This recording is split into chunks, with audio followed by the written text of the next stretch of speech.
안녕하세요. 책 읽어주는 남자 챔프입니다. 이제 또 새로운 책을 또 소개할까 합니다. 오늘 챔프가 또 이렇게 읽어볼 책은 매산동 이야기. 이게 100년 전 순천으로 마실각이라는 책입니다. 이게 순천시에서 펴낸 책이거든요. 그래서 이게 참 여기도 그 순교지, 그 크리스찬들의 그 순교지라고도 할 수 있는 곳이 여러 군데 있어요. 아마 그걸 많이 소개하는 그런 책자인 것 같습니다. 그러면은 처음부터 읽어보겠습니다. 여기 소개에 매산동이 아니고요, 매산등입니다. 매산등. 매산등은 남봉산 줄기에 나지막하게 자리잡은 순천중앙교회를 초입에 두고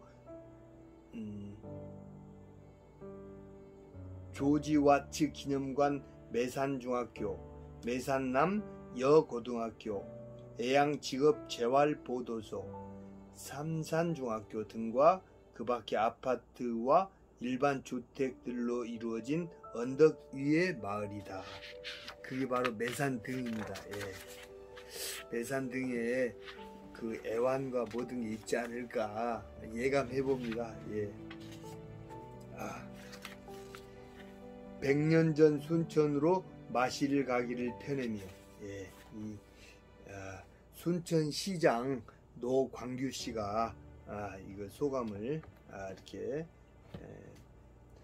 매산등, 이곳은 100년 전 돌들이 많아 공동묘지로 사용되던 쓸모없는 땅이었으나 선교사들에 의해 새로운 문화를 전달하는 장소가 되었습니다.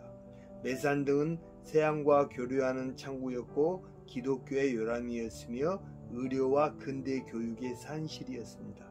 이러한 매산등의 역사는 순천의 근대화를 의미하기도 하지만 다른 한편으로는 현대의 다원화된 문화관광자원의 하나로 사람들의 발길을 머무르게 할 수 있는 스토리를 담고 있기도 합니다.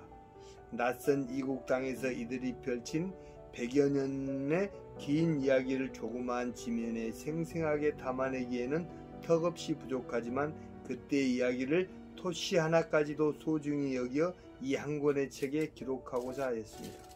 과거의 흔적을 증언이라도 하듯 선교사들이 짓고 사용했던 건축물들이 군데군데 남아있어 당시의 모습을 기억하고 있지만 시간이 지날수록 이곳을 거쳐간 많은 이들의 눈물과 열정, 헌신과 역경, 사랑과 봉사정신이 우리의 기억 속에서 서서히 잊혀져 가는 것이 안타깝기 때문입니다.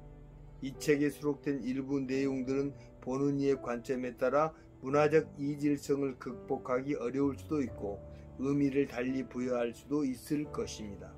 그러나 우리는 매산등을 통해서 더불어 살아가는 공동체의 다양한 가치와 이미지를 우리의 내적, 외적 변화로 만들 수도 있으며 우리 사회의 삶의 한 부분으로 인정할 수 있을 것입니다.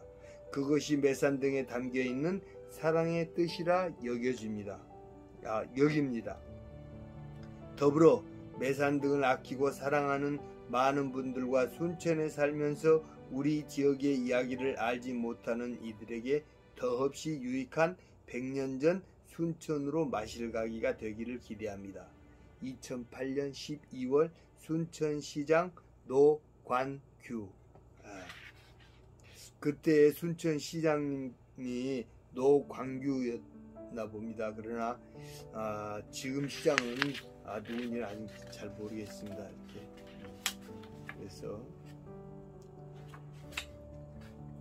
자, 매산등 안내도도 여기 있고요. 그러면은 제1장 최초로 근대 서양 문물과 마주한 곳 매산등. 1. 정겨운 순천.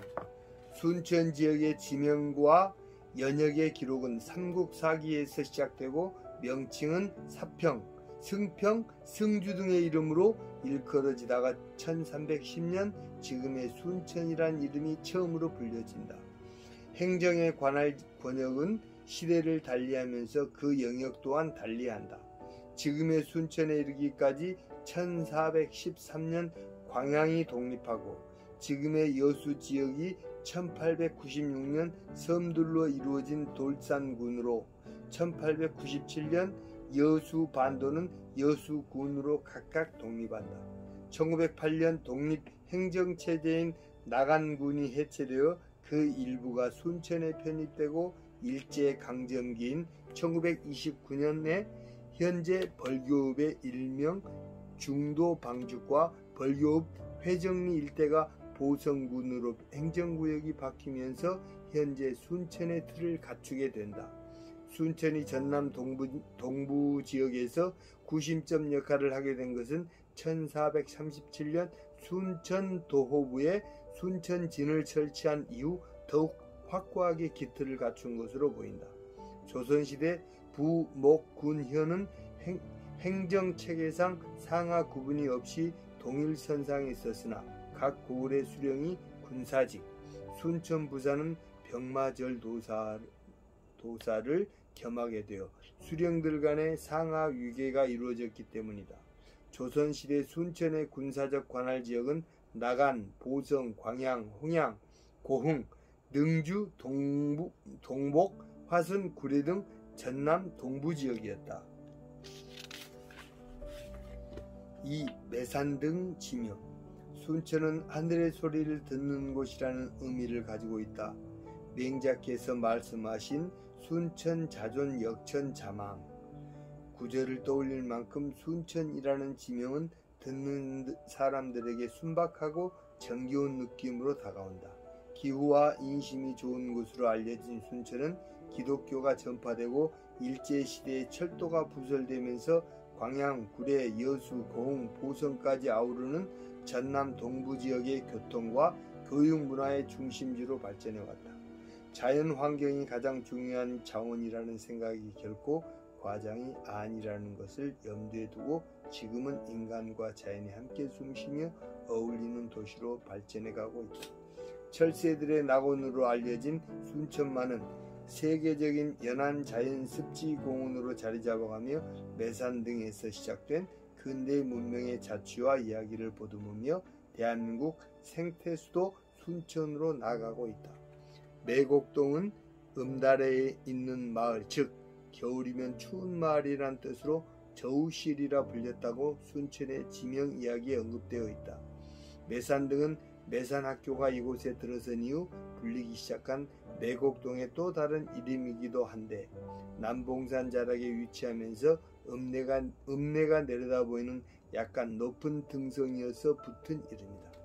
일제강점기인 1915년 순천에서 처음 작성된 지적 원도의 지목을 근거로 조선 후기 매곡동의 마을을 찾아보면 지금의 매산중학교, 매산관 북동쪽의 매곡동 70번지에서 90번지대 부근의 60여 가구의 우명마을과 북정리 부근인 매곡동 333번지 일원의 30여 가구가 전부이다.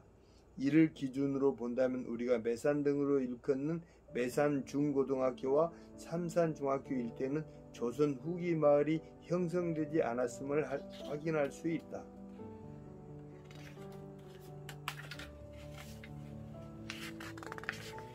순천시 향토사료 제2집 지명을 찾아서에는 매곡리, 우명리, 북정리가 1914년 지금의 매곡동 이전인 매곡리로 통합된 것으로 나타난다. 하지만 1917년 일본인 월지 유칠이 쓴 신구대조 조선전도 부근면리동 명친일남에서는 청수리가 추가되어 있다. 청수리는 매곡리뿐만 아니라 영정리 또는 영동, 금곡리 또는 금곡동으로 나누어지면서 없어진 것으로 미뤄볼 때 영동의 순천 부읍성 성곽 부근과 이와 가까운 금곡동, 매곡동 지역이었을 것으로 추정된다. 3. 100년 전 순천을 찾은 다른 나라 사람들. 근대 이전 순천에서 생활한 외국인 가운데 자진해서 찾아온 사람은 없다. 기록에 처음 등장하는 상주 외국인은 우리에게 잘 알려진 하멜 일행이다. 전라병영에서 생활하던 하멜 일행 가운데 일부가 순천에서 생활하는 것으로 나타난다. 이후 매산 학교장이던 언거 선교사의 글에서 순천의 외국인 후손이 살았던 것으로 언급하기도 한다. 하멜 일행의 순천 체류가 처음이라고 한다면 지금으로부터 약 350여 년 전으로 거슬러 올라간다. 하멜 이후 일본 표류민의 언급도 나타나지만 일본 표류민이 순천에서 생활을 했는지는 알 수 없다. 이후 순천에 거주한 외국인은 1905년 이후에 일본인을 제외하면 남장로의 선교사들이 처음이다. 물론 선교사들이 순천 생활은 조선 후기 우리의 모습과는 달라 새로운 것에 관심이 많은 우리나라 사람에겐 호기심거리였을지도 모른다. 근대기 우리나라를 여행했던 비숍 여사의 글에서 나타나듯이 서양 사람 그 자체가 호기심 많은 한국 사람들에게 종교 그 이상의 주요한 관심사였을 것이다. 뿐만 아니라 1913년 이후 순천에 건축되기 시작한 여러 층으로 이루어진 성교부의 서양 건축물은 순천부 읍성 일대의 주민들에게 새로운 호기심을 일으키기에 충분했을 것이다. 특히 그들이 가지고 있던 카메라나 축음기 등은 기절초풍할 만한 물건들이었지만 젊은이들에게는 신문명에 대한 호기심을 자극하기에 충분한 것이어서 초기 선교활동의 촉매 역할을 하기도 했다. 보수적인 기성세대들은 혼을 빼갈지도 모른다는 루머에 흔들리기도 했지만 분해자들 사이에는 서양식 화장품이나 액세서리 등에 관심을 보이며 서로 대화의 통로가 열리기 시작했다. 선교사들이 순천에 오기까지 미국에서 순천으로의 여정. 19세기 말에서 20세기 초 한국을 여행한 외국인들의 한국 방문과 남장로의 선교사들의 한국으로의 여정에서 이들의 입국 경로를 추적하면 미국 샌프란시스코에서 출발하여 일본의 요코하마 또는 나가사키를 중간 경유지로 한국의 부산을 경유 제몰포에서 서울로 이어진다. 1894년 1월부터 1897년 3월 사이에 4차례에 걸쳐 한국을 방문한 비숍 여사의 조선과 그 이웃나라들에서 언급된 내용을 보면 한국에서의 주된 교통수단은 선박이었다. 내륙에서 이동도 작은 선박이 주된 교통수단이었으며 수로를 이용한 여행이 안 될 때 노새 등을 이용하여 육로로 여행한다. 선교사들의 선교지 여행 중 서울에서 전주로의 여정은 제물포와 군산에서 선박을 이용하고 나머지는 육로를 이용하였다. 초기에 순천 방문도 육로가 아닌 해로를 이용한다. 현재 순천만의 대대포구가 아닌 벌교를 경유하여 순천을 방문한다. 이러한 해상교통로는 육상교통이 본격적으로 등장하는 1920년대 순천 지역의 육상교통이 활성화되기 전까지 계속 이용되었던 것으로 보인다. 우리나라에 공식적으로 입국한 선교사는 당시 중국의 상주에 있던 미국 북장로 교회에서 파송한 알렌이다. 1884년 한국 입국 이후 알렌은 민영이익을 치료하여 고종의 신임을 얻어 참판 벼슬까지 받게 되어 한국 선교의 결정적인 역할을 한다. 이후 1885년 언더우드와 아펜젤러가 일본 요코하마에서 선박 츠르가마루로 부산, 제몰포를 거쳐 서울을 중심으로 활동한다. 미국 남장로회 최초의 한국 선교사. 미국 남장로회는 안식년 때 귀국한 언더우드 선교사와 반더빌트 대학교 유학생인 윤치호의 영향으로 테이트, 레이놀즈, 정킨 이상 남자, 매티, 볼링, 레이번, 데이비스 이상 여자 등 7명의 선교사를 1892년 한국 선교사로 파견을 결정한다.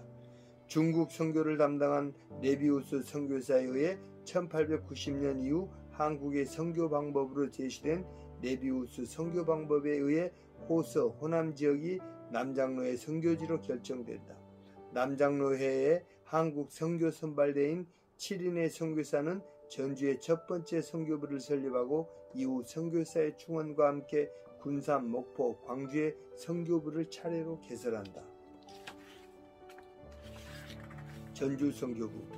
전주 선교부는 1893년 12월 서울에서 모인 남장로회 선교사 연례회의에서 제2차 선교여행을 보고한 후 전주 선교부를 개설하기로 결정한다. 그 후 1894년 3월 테이트 선교사와 그의 누이 동생인 매티 테이트가 어학선생 전도부인 취사와 요리를 담당한 소년 6명의 가마꾼, 당나귀 3마리를 끄는 마부 2사람을 일행으로 엿새 만에 서울에서 전주에 도착한다. 하지만 동학 농민혁명으로 1896년에야 본격적으로 시작된다. 이후 1900년 레이놀즈 선교사가 전주 신흥학교, 같은 해 전킨 선교사가 전주 기전여학교, 1897년 여성교사 잉골드가 전주 예수병원을 설립한다. 군산을 최초로 방문한 선교사는 1894년 동학 농민혁명이 일어나기 전 레이놀즈 선교사와 의사 두루 일행이었다. 동학의 후유증으로 1896년 2월에 정킨 선교사 가족, 2개월 뒤 두루 의사 가족이 이주함으로써 군산 교회가 시작된다. 군산의 개항으로 인해 구암으로 선교부를 옮기게 된 정킨 선교사에 의해 군산 영명학교, 정킨 선교사의 부인에 의해 군산 멜보딘 예학교가 각각 시작된다. 1899년 두루 의사의 후임인 알렉산더 의사가 부친의 사망으로 귀국돼 동행한 한국인 어궁선에게 의학 공부를 시키고 어궁선 후에 세브란스 교장이 된다.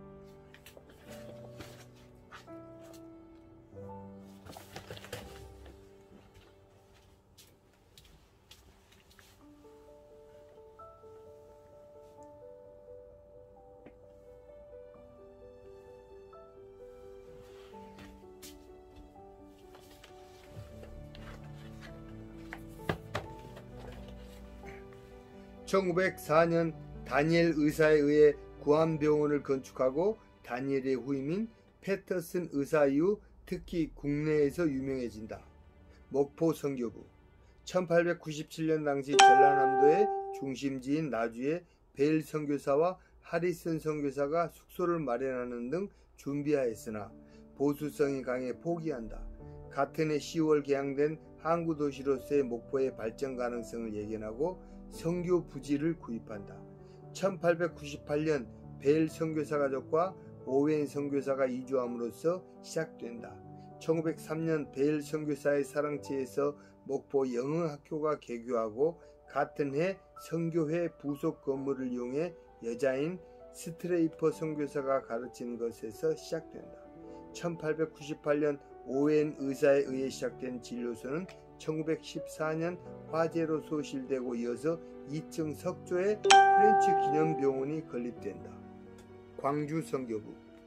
벨 선교사와 오웬 선교사는 목포를 프레스톤 선교사에게 맡기고 1904년 양림리의 김윤수 조사 가족에 이어 두 선교사 가족이 이주하는 데서 시작된다. 1906년 벨 선교사는 자신의 사랑채에서 서당식 교육을 하는 것을 시작으로 1908년 숭일학교가 인가를 받는다.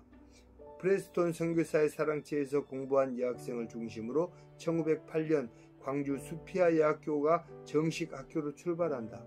광주 병원은 목포 병원에서 일하던 놀란 의사가 1905년 벨 선교사의 집에서 진료를 시작하고 1908년부터 윌슨 의사가 운영하던 중 1911년 그레이엄 장로가 죽은 딸을 기념하는 기부로 엘렌 레빈 그레이엄 기념병원으로 거듭난다.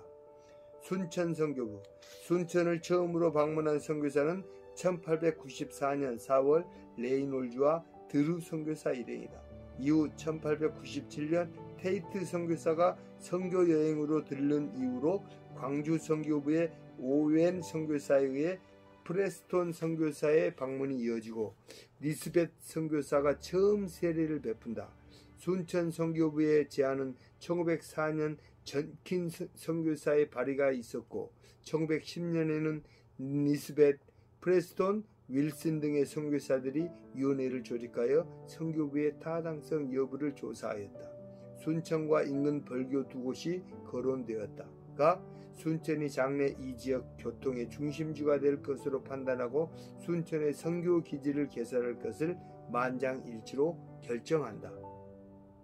프레스톤과 코이트 선교사의 상주에 이어 프레트, 리딩햄 이상 남자, 비거, 듀프이, 그리어 이상 여자, 그리고 티몬스 선교사 부부가 합류한다. 이로써 순천 선교부는 순천 지역은 물론 여수, 고흥, 보성, 구례, 곡성, 광양, 여수 앞바다에 있는 도서 지방까지 선교 구역으로 삼는다. 불같은 시련. 초기의 선교사들은 서로의 문화가 달라 많은 고생을 했어요. 어쩌다 한국 주택에 초대를 받기라도 하면 고생이 이만저만이 아니었어요. 바로 불같은 시련이라고 표현될 정도로 고통이 심했지요. 예의를 중시하는 한국인들은 선교사님을 초대해서는 반드시 어른 자리로 모셨지요. 선교사님, 따뜻한 아랫목으로 앉으세요. 선교사가 괜찮다고 아무리 사양해도 꼭 아랫목에 앉게 했어요. 오, 불과 같은 시련이 또 시작되는군. 오, 주여 도와주소서. 아랫목에 뜨거운 열로 엉덩이가 될 정도였지만 말도 못하고 속으로 간절히 기도할 수밖에 없었어요. 제2장 매산등 선교사 마을. 1. 선교사 마을 형성 배경. 지금의 매산등은 남봉산 줄기에 나지막하게 자리잡은 순천중앙교회를 초입에 두고 순천기독진료소, 매산중학교, 매산남녀고등학교, 애양직업재활보도소, 삼산중학교 등과 그 밖의 아파트와 일반 주택들로 이루어진 언덕 위의 마을이다. 1913년 당시 매산등에 위치한 선교사 마을은 순천부 읍성 북문 밖 동산으로 순천부 읍성을 한눈에 볼 수 있는 좋은 조망권을 가진 곳이었다. 당시 이곳은 돌들이 많아 공동묘지, 애기장터로 사용되는 등 버려진 땅이었다.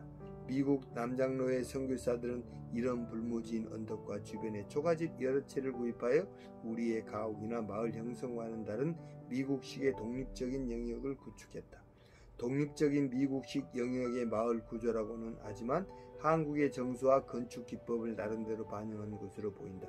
순천보다 앞서서 선교부가 설립된 전주, 군산, 목포, 광주 선교부의 축적된 건축 경험을 바탕으로 체계적이고 종합적인 마을을 조성한 것이다. 선교사들의 마을 선정 기준은 읍성을 바라볼 수 있는 곳, 읍성과의 거리, 부지 구입 비용이 저렴한 곳, 종교적 상징성 등과 연계할 수 있는 곳이었다. 선교사 마을은 가장 높고 전망이 좋은 곳에 주거시설이 위치하고 주거시설과 인접한 곳에 교육시설을 두었다. 교육시설의 경우 우리의 유교적 사고를 고려하여 남자 학교와 여자 학교를 멀리 떨어지게 계획하였다. 여자 학교의 경우 독신 여자 선교사의 숙소와 근접하게 배치하였다. 의료시설과 종교시설의 경우 한국인들의 이용을 편리하게 하고자 선교부로 진입하는 입구에 각각 배치하였다. 이러한 선교마을의 배치 형식은 서양의 공간 개념인 사적 공간과 공적 공간을 사용 용도와 기능에 따라 그대로 적용하면서도 우리의 윤리적 관념도 반영한 것으로 보인다. 뿐만 아니라 선교사들의 주거 영역이 산과 가까운 곳에 배치된 것은 당시 남장로의 선교사의 30% 정도가 우리의 풍토에 적응하지 못하고 귀국한 것을 감안해 본다면 한국인 집단 주거지로부터 떨어져서 건강과 안전을 확보하기 위함으로 생각된다. 2. 순천 선교부의 설립 과정. 니스벳, 프레스톤, 윌슨, 해리슨의 4인 위원회의 결정으로 광주 양림교회의 김윤수 집사를 통해 일본인들의 투기가 일어나기 전에 우선 부지 매입이 추진된다. 김윤수 집사는 순천 읍성지역 모임처의 김억평과 상의하여 현재 매산등 일대를 구입한다. 1912년 여름 보고서에서 10에이커의 땅을 2,000달러에 못 미치게 구입하였으나 다음 보고 즈음에는 6,000달러 이상으로 지가가 상승하였음을 알리고 있다. 순천에 오씨를 남겨두어 계약 업무를 마무리 짓게 한다. 이때 성교부 땅을 구입하고자 달러를 우리 돈으로 환전하여 옮기는데 당나귀 3마리에 나누어서 싣고 왔다고 한다.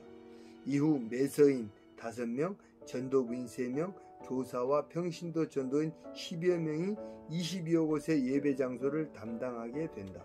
1907년 목포 성교부 재개설을 위해 활동했던 프레스톤이 1911년 안식년으로 미국에 귀국하여 평신도 선교운동회에 적극적인 지원을 요청하여 많은 지원자를 얻음으로써 순천 선교부가 순조롭게 개설된다. 1912년 가을부터 스와인 하트를 중심으로 건축이 진행되고 선교부 부지 내에 산재한 화강석을 기본 건축 재료로 활용한다. 건축에 앞서 1500주의 나무를 식재하여 성공하였다는 내용을 선교사들의 보고서를 통해서 알 수 있다. 또한 보고서에 따르면 이 무렵 군사도로 개설의 놀라움을 표현하고 있어 순천 광주 간 도로공사가 마무리 단계였던 것으로 짐작된다. 3. 근대도시의 첫걸음 순천 선교부의 건설. 순천 선교부는 선교사들의 주택과 교육, 병원 시설이 10여 년에 걸쳐 22여 동이 건축되는데 전주, 군산, 목포, 광주의 선교부와는 달리 종합계획을 갖고 착수한다. 순천 선교부는 리스벳 선교사의 부인 애너벨 메이저 리스벳에 따르면 선교부에 필요한 인적, 물적 장비를 모두 갖춘 상태여서 조선에서 처음이자 유일한 선교 거점지로 기록하고 있다. 순천 선교부 개설에 관한 보고 편지 중에서 코잇 선교사가 1911년 미국 남장로교 선교본부에 띄웠던 편지를 살펴보면 건설 공사에 따르는 재료의 조달 방법과 시공 인부들의 구성 등이 잘 나타나 있어 건설 당시의 현장을 이해하는 데 중요한 단서를 제공해 주고 있다.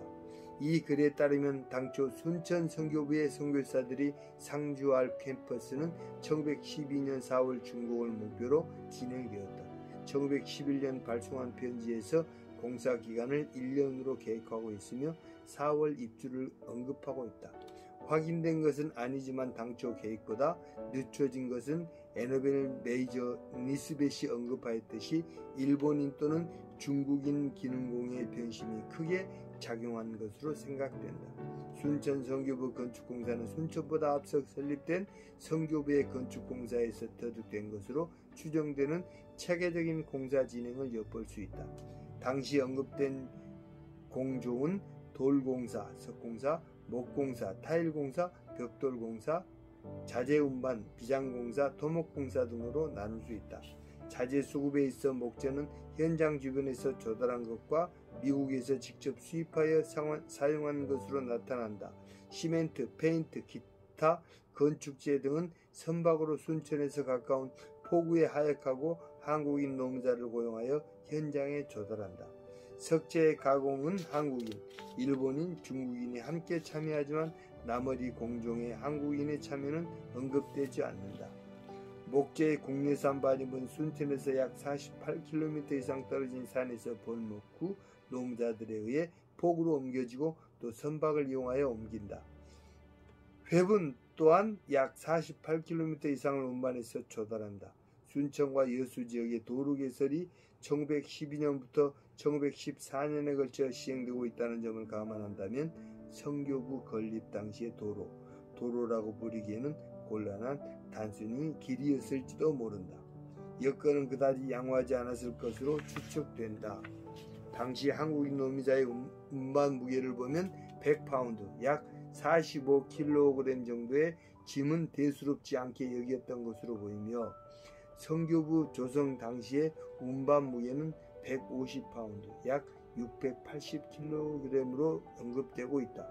이는 당시 한국 남자 체격을 조사한 스트리플링의 자료에서 평균치가 키 163.83cm, 현재 평균은 170.2cm, 가슴 둘레 78.74cm, 머리 둘레 54.61cm로 나타나는데 당시 우리보다 체격이 큰 외국인들도 운반 무게에 상당히 놀란 것으로 보인다. 하지만 운반 무게에서 드러나듯이 좋지 않은 노무 조건이었음에도 한국인들이 선호했던 것으로 보아 당시 한국인의 근로 참여 기회가 지극히 제한적이었음을 알 수 있다. 스와인하트 선교사. 건축공사는 프레스톤 선교사와 스와인하트 선교사에 의해서 주로 진행된다. 특히 스와인하트 선교사는 광주 선교부의 영선과 재정 담당자로 미국 텍사스주 철도회사 사장과 사범학교장을 지냈으며 다년간 정부 토목공사에 참여했다. 그의 한국 파송 목적은 남장로의 선교정책 중 공업교육을 맡기 위해서였으며 1911년 내한하여 1912년부터 광주 선교부의 산업교육을 담당한다. 광주 선교부의 건축적 특성은 스와인하트 선교사 방한 이후 다르게 나타난다. 방한 이전인 1904년부터 1910년에는 대부분의 건축 형태가 한식 기와를 지붕으로 사용하는 한양 절충형이었으나 회색 벽돌과 개량된 평기와 시멘트 슬레이트 등으로 점차 바뀌게 된다. 또한 스와인하트 선교사는 이화여대의 건축에도 관여한다. 미국 남장로회의 평신도 조지 와츠의 적극적인 재정 지원으로 프레스톤 주택, 코잇 주택, 알렉산더 병원, 로저스 주택, 선교부 어린이학교, 와츠 기념 남녀학교, 와츠 기념 성경학교, 현 순천 매산중학교, 매산관 등이 차례로 건축된다. 특히 1930년 이후에 건축되는 순천 선교부의 건축물은 선교부 종사원의 직업교육을 통해 양성된 전문 서양 건축 기술자가 현장 시공의 중심적 역할을 하였을 것으로 생각된다. 하지만 여수애양원의 설립 과정에서 나타나듯이 감독 업무 등 전체적인 지휘는 중국인 호시와 같이 외부의 전문 기술자가 전담한 것으로 보인다. 그래서 여기 3장까지 오늘 글을 마치려고 합니다. 아무튼 3장 읽었고요. 다음에 또 4장 등록 문화재부터 다시 시작해 보겠습니다. 100년 전 순천으로 마실가기 오늘 여기서 마치고요. 하나님께 감사 기도드리고 마치겠습니다. 하나님 감사합니다.